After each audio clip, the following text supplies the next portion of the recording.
Being the house ethnic was destroying my life and my sense of myself because I had been consigned to play every dusky maiden you've ever seen in your life in movies. So if I was playing a Hawaiian girl, I talked like this. And if I was playing an Arabian girl, I still talk like this.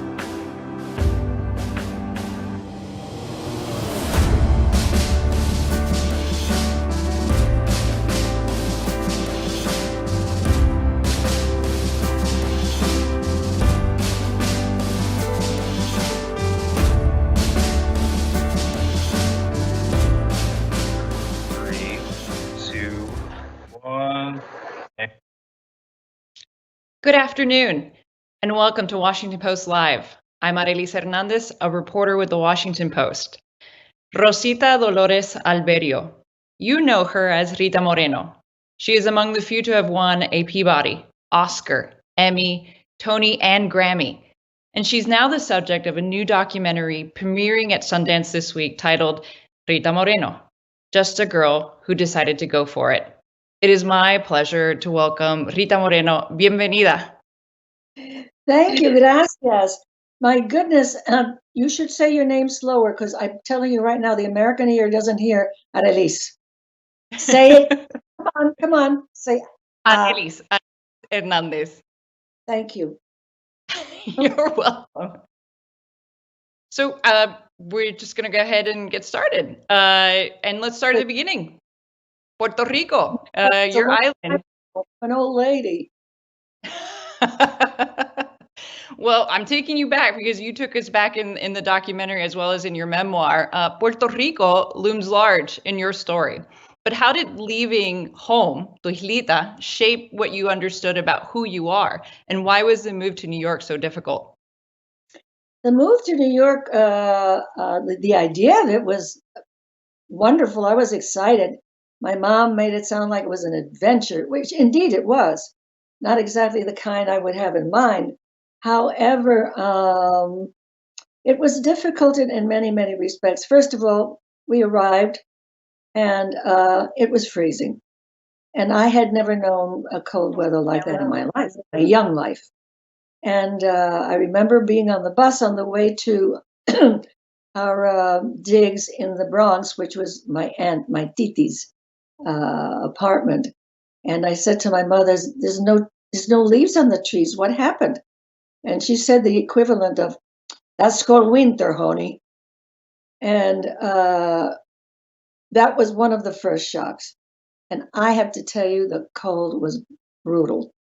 Then my mother put me into kindergarten and in public school.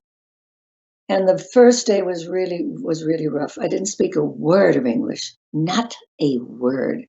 And none of the kids spoke Spanish because, for one thing, the diaspora, the Puerto Rican diaspora, didn't happen until after I arrived. And that that was really tough. And it was one of the very first tests I had. This one was, okay, can you live with this? Can you make this work? And I did learn something really quickly, and that was that you sink or you swim. And I just seemed to have the kind of character that said, okay, I'm going to swim, whatever the hell that means. And that's how it happened. But it was not easy. And I got called terrible names by kids and all kinds of, I ran into all the usual stuff. Badness, spick was that's one of the first words I learned in English, truly.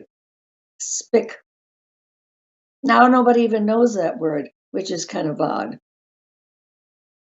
Well, you said that you felt this sense of unworthiness that sort of stalked you like a backup dancer, I think is the way you said it in your memoir. Where did that come from? That's where that comes from. Look, very, very simply, when you're a child is a very tender creature. And they are a receptor of just about everything that is thrown at them. They don't understand what's being thrown at them, but they absolutely react to it. And if you are told often enough that what you are is without value, and without worth, you believe it. The problem is you don't understand why you're not worthy, like some of the other kids, but you accept it. And I grew up thinking that someone like me, and it had to do with being Puerto Rican, uh, was not worth much. And I never told my mother about the kids calling me bad names because I instinctively knew that there was nothing she could do about it and that I would only upset her. But did you grow up with any sort of counter messaging, affirming your Puerto Rican identity, your otherness? I mean, did you have a source from where you could draw, sort of again, the counter message? Not at all. I had no role model. There were no role models. Who's going to be a role model in those times for me? None. I eventually chose one, which is Elizabeth Taylor, because she was my age in my teens, and that was about it. She was my age, and she was a star, and she was exceedingly beautiful, and that she is the one I modeled myself on. Very unrealistic, but what else was I going to do? Well, you said that you wanted to be in the movies since you could say the word movie. Where did that spark come from? I mean, is that from your mom and sort of always being a dancer and having that, attention from your family? Where'd that come from? No, no, that came from Puerto Rico, from dancing for Grandpa. He would put on a record. I don't even know if you know what a record means. A disc, okay? And he'd say, Baila, Rosita, or Rosinita. That's what he called me, Rosinita. And I would dance for him, and I loved it. I loved doing it, but I also adored the attention that I got. I thought, this is neat. I want to do more of this and for more people.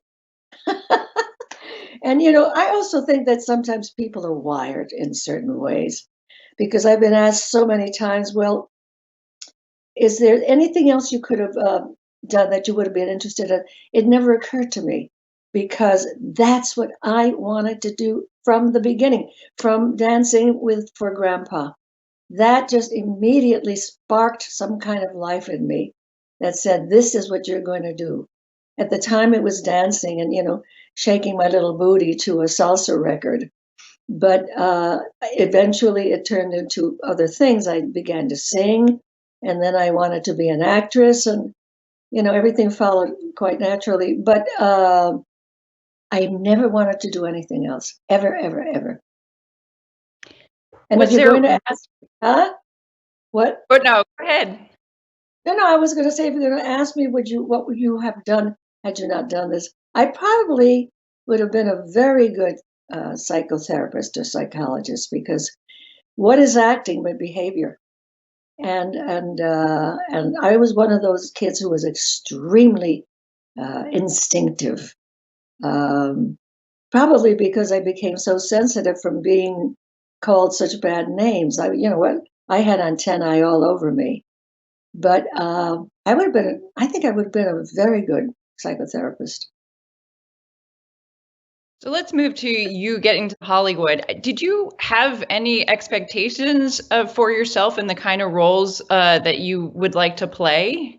And what was it Oh, like yeah. instead of roles? Oh, Excuse me. did I ever have, expectations? Wow. I got to Hollywood and I loved movies. I just adored movies. And I thought I would be, someone like Elizabeth Taylor. I tried very hard to look like her. And I did rather well with that waist cincher, a little help on top, all kinds of things like that. And I was deeply, deeply disappointed when I found that they only saw me as this little Spanish character. And sometimes I think if I had had darker skin, I would have had more roles. But having a Hispanic name and having fair skin didn't match their image of what a Hispanic person looked like. And so a lot of dark makeup ensued and accents. And that was my life in movies. I was heartbroken, actually. I was very, very disappointed. And Here's the heartbreaking thing. I remember asking my agent, would you submit me for this part in this script? Because, we would get scripts sometimes at the agency. And I say, oh, I think I could do this part. And I would ask the agent to submit me for that part so that the producers could see me or even audition me. And he would come back and say, they don't want to see you. They don't even want to take a look. Why? Because of the name. Really, because of the name. It was crazy. It was offensive and it was terribly hurtful. Mostly it was hurtful. It was heartbreaking. I could never, I mean, not to even be able to see someone and say, hey, hello, I'm Rita Moreno, and I'd like to read this scene for you. And I mean, to have at least the opportunity to do that. No, it never happened. Never happened. So based on that experience, it didn't sound like Hollywood knew what to do with a Puerto Rican, with Puerto Ricans, didn't know Puerto Ricans. And as such, Puerto Ricans are not generally known for, hiding our identities in any way. I mean, we put it out there, like a flag. But I mean, at some point you did say that you hated being Hispanic. What parts of yourself did you feel like you had to hold back when you were in Hollywood? And when did you decide that you had had enough? I didn't want to be Puerto Rican because I found out very early in life that, would you please leave the picture of you on? Because it's nice to be able to see you when I'm speaking. Engineer, thank you. Um, I didn't like being Puerto Rican. I didn't like being Hispanic because I found out very early in life, from 5 on, that it was not a good thing. In my experience, it was not a good thing to be a Hispanic person. And I really grew up with such feelings of self-hatred. It was just terrible. And again, it was not something I shared with my mother because I just felt that she couldn't do anything about it. And I was right. When did you decide, though, that you had had enough, that, I'm going to reclaim my identity, that, yo soy puertorriqueña, and no one's going to take that from me? Oh, I love the way you speak Spanish. That's great. It took a very long time, really. I think I was doing a play I did a lot of summer theater and winter theater in different cities because it was the only way I could do real parts. So I was doing a Tennessee Williams play, and I'll never forget it. And after the play was over and we were taking bows, the audience went crazy for me. They applauded and they whistled and they cheered. I never had that kind of reaction ever in my life until then. And I went home literally floating. I went back to the hotel and I thought, I can make a difference. I really thought just that. I can make people laugh. I can make people cry. I'm good at what I do. And I never really believed that about myself. And I always thought that I was just kind of lucky, that whenever I got a part in something, I lucked out. There was nobody else they felt could do it, something like that. But when I saw that reaction, and it was happened every night from then on, after opening night, uh, I was thrilled and delighted. It was a great experience. But I didn't really come into my own as a Hispanic person till I got the Oscar. Took that long. But I was in therapy for a long time too, while I was there, while I was working, I was in therapy. And it's the best thing, I have to say, it's the best thing I ever did for myself. Was there something you learned in particular through therapy about your identity that has been a big lesson? Absolutely. I learned that I did have value. I was very lucky because I don't know if you know this, but finding a therapist is a very difficult thing. And most often people have to go to 3, 4, maybe even 5 people before they're happy with that particular thing. I was lucky. I loved this man, and I was with him for the 8 years that I was in and out of therapy. And he made me understand that I had value and that I was special. What he was really saying was every person is special. I just heard what he said to me. And he said, "You are special." He said, "You have a lovely sense of humor. You are very intelligent." That knocked me off my heels because I always felt I was very dumb. I quit high school in my second year because I went to work as a dancer in nightclubs. I was underage, but we somehow managed to do that.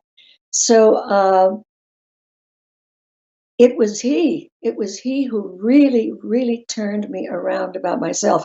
Now, that doesn't mean that you accept something like that right away. If you feel that unworthy, it's going to hang around for a long time. And I want to tell you something interesting. Well, I think it's interesting about me anyway. um, there is still a part of me.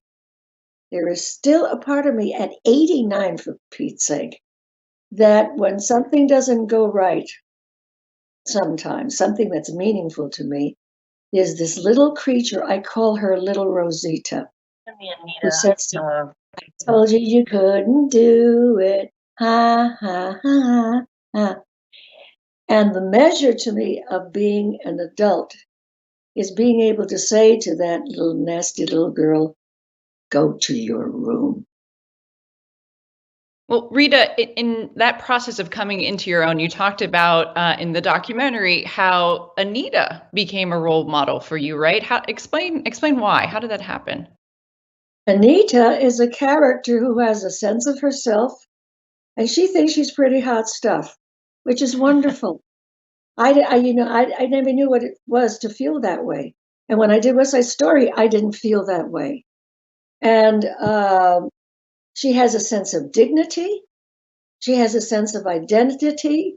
She respects herself.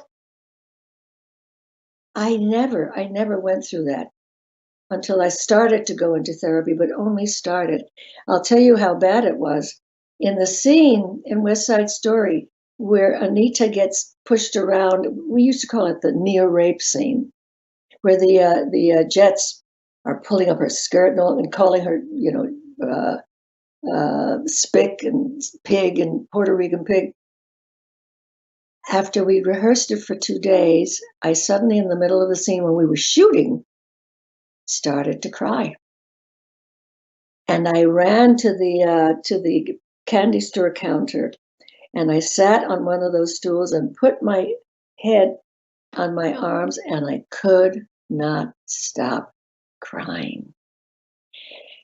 And I was crying because I was also mortified, embarrassed, but hurting so badly. And I remember thinking, but I thought that was all over. I thought that was done. And that's why I think that little girl still exists in me who says, "Nah, nah, nah, nah, nah." She's still there. But it's a measure of how grown up you are, when I can say, "Get out of here, go to your room." But obviously, I'm a very damaged person, I think, who has managed, despite that, to carry on in life and enjoy life. I adore life. I love to laugh. I'm raucous, but then a lot of Puerto Ricans are raucous. We love to laugh. No, that's certainly true. Coming into your own, you win the Oscar. Why was it hard to find meaningful roles after you won? And what stories did you want to tell now that you were at that point in your career? It was impossible to find. Here's what happened after West Side Story. I got an Oscar, and some people forget that I also got the Golden Globe. And I thought, yay, I'm finally, I'm being acknowledged. Am I hearing something odd? I'm hearing another voice. Oh, that's a production team. Don't worry about it. Production team, shut up. So I know we're on live. Uh, I said to myself, with the Oscar in hand and with the with the Golden Globe, okay, that's it. I'm not going to do these kind of roles unless it's something wonderful like West Side Story anymore. Well, I showed them I didn't do a movie for 7 years after West Side Story. I was offered nothing but gang movies on a much lesser scale and coffee pourers. I call them Café Bustelo housewives. And but I didn't work for a very, very, very long time. So my heart was broken. My heart was absolutely broken. Couldn't get a job.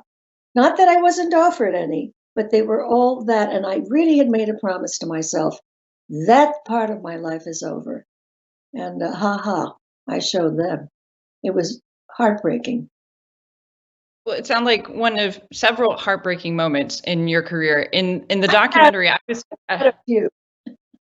right, and in the documentary, you talk about one that particularly shocked me. It was so painful to watch you tell the story about what happened with your agent, and it was clear that it was very hard for you too.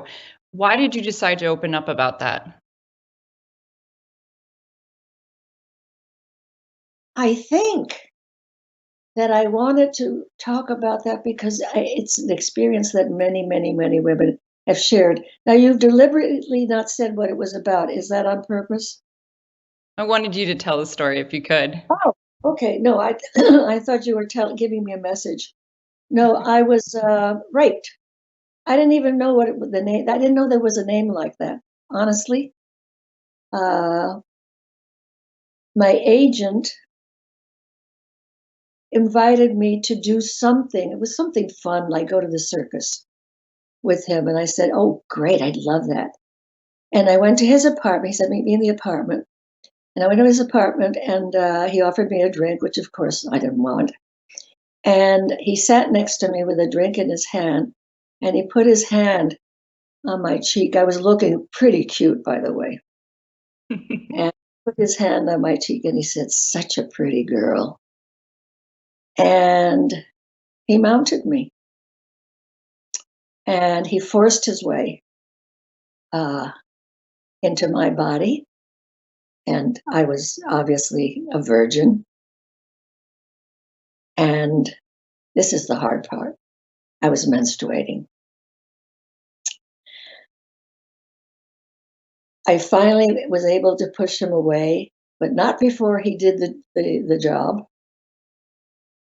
And I ran to the door and I said, "Don't get near me. Don't touch me." And I was crying. And he said, "No, no, no." He said, "No, no, don't get near me. Don't touch me." And I rang the elevator door button. And luckily it was right there. And I got in the elevator just weeping and frightened that I would be pregnant. And had I not probably been menstruating, I probably would have been pregnant because he told me later that he did that on purpose. He was hoping I'd get pregnant. What a guy, huh? Wow. The, Wow. the worst, yeah, it was truly horrible. The worst part of this story is that I went back to him as a client a few weeks later because he was the agent. I didn't know what else to do. I didn't even understand that I had been defiled. Those kind of words didn't even exist in my vocabulary of that time. I was a very unsophisticated young girl. And actually, I was a very young for my age always. I always looked young. Um, I've never forgotten that. And I've never forgotten the fact that he said to me, "I was hoping you'd get pregnant." That left me speechless. What can you say? You're a beast. You're a terrible person. You're evil. I was speechless. Well, I appreciate I, you sharing that story, and sharing it in it's your hard memoir as well in the to do documentary. it. It's hard to do it because of the circumstances and because I had just become, as my mother would say, a young lady recently. You know what that means. That's when you get your period. Today, you are a young woman. And I've not forgotten every detail of that, every detail. Well, I wonder if we might move forward then into happier times in your career, which is, for example, I remember the first time that I felt represented in media was watching you as Anita, and it was a whole thing. My mother, yeah, she made a whole production. She got, for showing the VHS at that time of West Side Story. I think I was 12 years old. And it made me so proud, and I could see how it made my mother so proud. In fact, Anita looks a lot like a young Arlene Hernandez, to be honest with Really? you. It's crazy. I mean, there are younger Latino actors who have called you La Pionera. Gina Rodriguez, she said, when you followed your dream, you gave me the allowance to follow mine. What does it mean to you to have helped so many others in our community feel seen? I think it's extraordinary. And I have to tell you, that's something I never dreamed about myself, ever, ever. But then again, I never dreamed about getting an Oscar, and I never dreamed about getting a Golden Globe, and I never dreamed about getting all of those other awards and accolades. Who knew? I didn't start out to be an example. I just wanted to be a movie star. That's what all I wanted. I had very, very little ambitions. I mean, that was huge, but they weren't very detailed. I just wanted to be a movie star. It wasn't well thought out, nothing like that. So that when I got to Hollywood and I was offered nothing but roles that always required ultra dark makeup, much darker than my complexion, and that where I had to use accents, I was stunned. This is not the Hollywood I had in mind. I wanted to be Elizabeth Taylor. And that really wasn't realistic in any sense of the word, but I didn't know that. Well, Rita, I think we've unfortunately are running out of time. I might be able to squeeze one more question with a few seconds left, which is, what's the message that you want to send? My answers is always very long. They're great answers. Quick. What? Okay, so I saw your children's book, and I was wondering what kind of message you want to send with your story for the next generation of young Latinos out there. Resilience, representation, but really, that's in a way that's what my documentary is about. After I saw it for the first, I've only seen it once. I thought, first of all, wow, what a life I've had, because I don't think that way. And I think it's also about resilience and the ability to fall down and get up, and just fall down and get up no matter how many times you fall down. That's so much a part of my DNA. Well, unfortunately, that's all the time we have. Thank you, Rita, so much for speaking with me. I really appreciate it. I'm thrilled and delighted. Bye-bye. Bye. And thank you all for joining us. Join Washington Post Live at 12 p.m. when my colleague, Paige Winfield Cunningham, speaks with Surgeon General Designate Vivek Murthy and Republican Senator Bill Cassidy about COVID-19 and the future of healthcare. I'm Arelis Hernandez, and thanks for watching.